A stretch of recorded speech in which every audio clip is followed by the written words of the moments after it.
Okay, so I've got what products I'm going to use here. Now last night I did use neon green, but I'm going to change and I'm going to use this lovely orange, which is the UK one. And on the colour wheel, oopsies, on the UK wheel it's this colour here, this lovely, it's like a peach, it's gorgeous, I love it. So we're going to do this with some black stamping over the top. I'm going to use the same stamp that I did last night on my client, and it's a Conad stamp. I haven't used Conad for ages. It is a Conad M89, and it's this stamp here, if you can see that.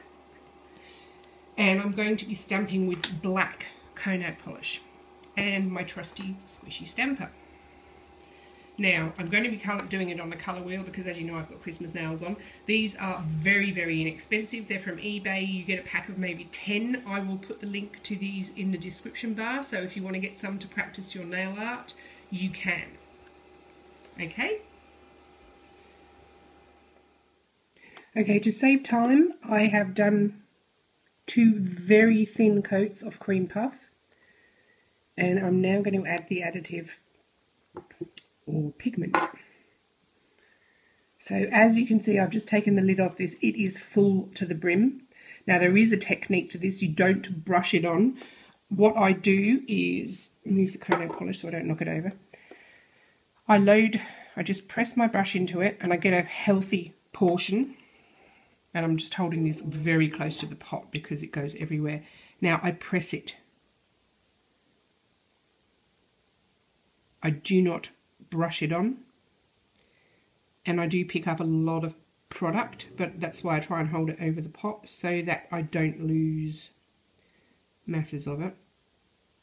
If you brush into the pigment, sorry, if you brush into the shellac, you will leave disgusting brush marks and it will look hideous. It just doesn't work. So load your brush up. It just sticks. This is just a Filbert Jazz Art brush number 4, and it's from Lincraft. I don't buy nail art brushes for this sort of thing because I don't need them. This works fine, and as you can see, once it's covered, the powder drops off. Now at this point, when it's covered, I'll just bring it right up to the camera so you can see, and theoretically, so it's covered in powder. What I do here now, I can just see a bit down the side that isn't covered, so pat, pat, pat. Now then I very gently brush off the excess. Don't blow it off obviously, because it will go everywhere and you'll have more of your pigment in your eyes, on your face, on your puppy. So that's it. There's just a little patch there. I'm just going to go over again because it was quite fine. Okay, so I'm just going to clean this up. So I'm trying to get this to zoom in, which it really doesn't want to do. So there's still a little bit of powder on there. I'm just going to clean that off with my brush, get rid of the pigment, and I will be back.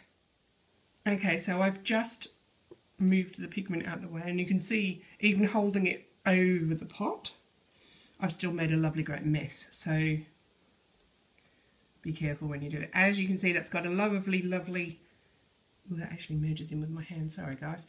You've got a lovely peach neon, pastel neon I think it is, covered there. Now there is a trick also to put the top coat on. You probably could stamp straight onto this, but I've never tried it and I don't intend to. I like to stamp onto the top coat, so just excuse me while I take the lid off my top coat.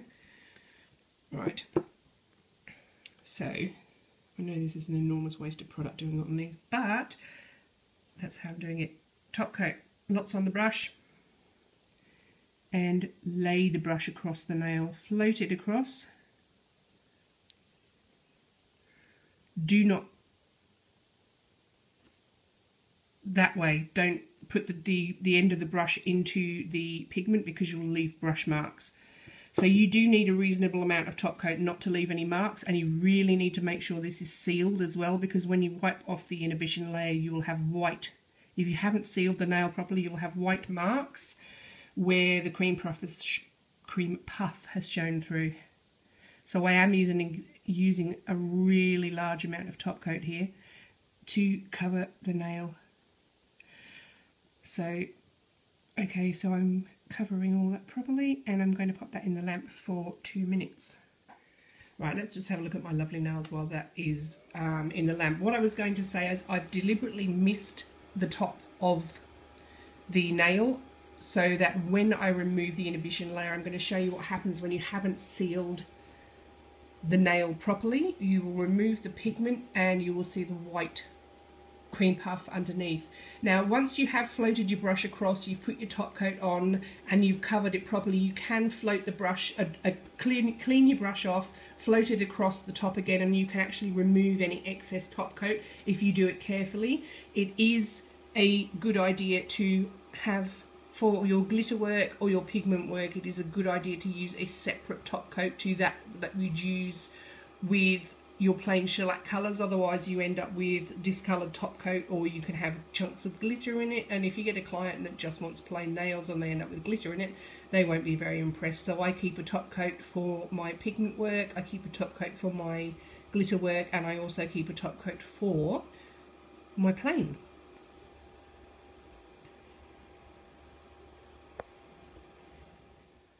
Okay, so this has been in the lamp for 2 minutes with the top coat on it. I am now going to remove the inhibition layer to show you what the finished product will look like, and also the mistakes that you can make if you don't seal it properly.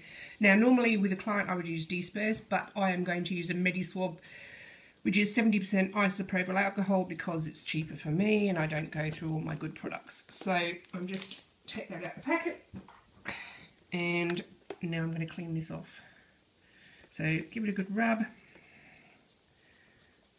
to remove the sticky layer, inhibition layer, whichever you like to call it.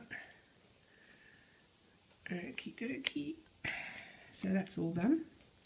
Now I deliberately, around what would be the cuticle area, I deliberately didn't seal it so that you can see. So see at the top there, it's white. That will be what will happen if you do not seal it properly with your top coat. Your cream puff underneath will show through. Everywhere else is nice and sealed. So now we will get on to the stamping. Okay, for the stamping, as I've mentioned in previous videos, I have pure acetone on hand. I clean my plate, I clean my stamper, I clean my scraper between every application. So if I do 10 nails of stamping, I clean 10 times. And I have no problems with the acetone, except of course it takes my shellac off my fingernails if I forget to wear gloves. So I give my stamper clean, make sure there's no fluffies left over from the cloth. I give my plate a very light wipe over. It's very scratched because that's what the metal stamper does. Okie doke. So I'll try and put this in view. Just remember, when you're using Conad polish, if you're new to stamping, this dries almost instantly. You have a matter of seconds to get it from your pot to your stamper, scrape, get it on your stamping, sorry, from your plate to your, you know what I mean, bottle, plate, stamper, nail. So you have seconds. There are other polishes, as I've mentioned in previous videos. I love the black and white Conad polish. I love Essie, No Place Like Chrome, Good as Gold, Penny Talk. I use Vinylux, Sally Hansen Insta-Dry is also good. Barry M in the UK is good. There are other places that, you know, everybody has different polishes that they love. It's just a matter of experimenting, but me personally, I love the black and the white from Conad. Not so much the other colours. I find them a bit patchy and a bit pale compared to some of the other brands on the market. But the black is awesome. So this is how I do it. So I get my stamp, get my polish, which I really need to buy some more of because I'm desperately running out of the black. The only issue I have with the black, as many of you will have seen in my other video, is it stains the fingers, which drives me nuts. So plate, scrape, stamp. So I've got it on my stamper. I get my client's nail, all for this, and I'm just trying to find out the best way to do this. And I literally, this isn't going to fit, just press it on. This isn't going to fit over the whole nail because this is quite long. Remove it, and you have this awesome pattern. Now, as you can see, there's some little extra bits of the stamp there, and you will get this on the nail too. I just use an orange wood stick, just remove any excess. You can pat this down as well. See, there's a bit there. So I'm just getting rid of any extra, which really doesn't want to come off.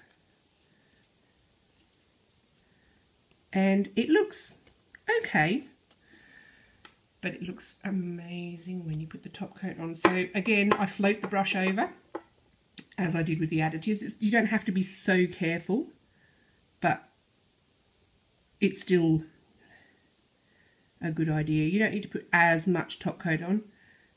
Just make sure there's a really good covering, and just quickly do it up there. Sorry, I'm not heavy breathing into the phone here. I've got a little bit of a cold. Now the squishy stamper, as I've mentioned in previous videos, I love this. I've always used the Conad stamper for probably 18 months, and then I heard about the squishy stamper. Now when I bought the squishy stamper, sorry, I'll just pop this in the lamp for 2 minutes and keep talking.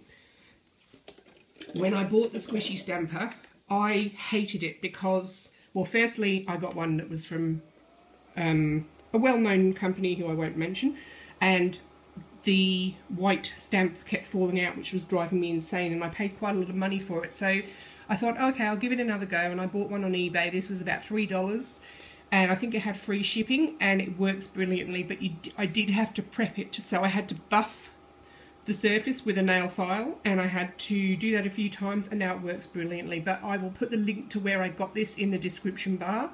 The squishy stamper is amazing because it is squishy. It's really squishy. You can press it into the nail, whereas with the Conad you had to roll it on. With this, you just go squelch and it's done. And I love this. This is just the best stamper that I've used. It's also got a little tiny end, which I could have used for my snowflake video, but I actually never used the small end.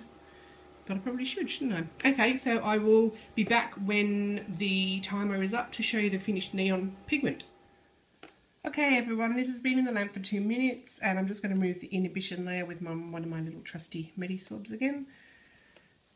And you'll see the finished result. It is really shiny. The stamp comes out amazingly. I did try it on there with, one of the new greens. Hang on, I'll just find out what the colour is. I should know this, but I actually don't. Okay, so I tried it on Frosted Glen. I thought that was what the colour was, but too dark for my liking, and so this is what it will come out like if you use, just make sure it's off again, there you go, one of the neon pigments. So it is really, really shiny, it is really effective, it looks great. You don't necessarily have to use such a full stamp. There's a lot of, this is very, very full pattern. You can use a lot, there's, well, you guys know what the stamps are like. You can use one that's less patterned, so you get more of the orange that shows through. But I will leave in the description bar links to the pigments, the stamper. If there's any information that you need that I've left out, please contact me. Please subscribe if you haven't already. Please subscribe to my other social media. I'll leave the links in the description box. Thumbs up if you like the video.